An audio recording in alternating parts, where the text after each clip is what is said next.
Hi, George from New York sent an interesting question to us. He asked, do we have any information or knowledge on what the maximum flow rate of one of our valves, a 978, is capable of? He said the throughput for the valve, the flow rate for the valve, will have to be high enough to allow CIP solution to clean the half-inch sanitary inlet and outlet lines. So the answer is, yeah, George, we do. That's one of the things we'll be asking you when you contact us.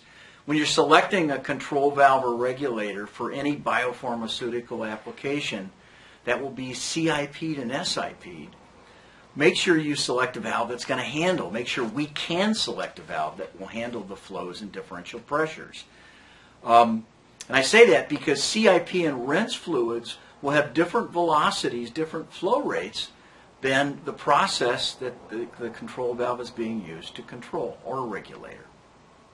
So not only the flow rates will be different, but typically the inlet and outlet pressures for the valve on those clean utility runs will be different than the standard process media. Those clean utility fluids are also routed in a different manner than the process is typically routed, because they all end up at the drain.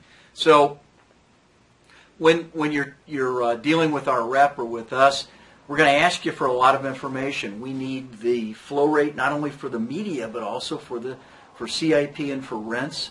And the same thing for clean steam. And we need to know the inlet pressure and outlet pressures for all of those operating scenarios for the valve. If you give us that information, we can do multi-case sizing and select a CV that will satisfy not only the process needs, but also the CIP and rinse flow needs and SIP. Thanks.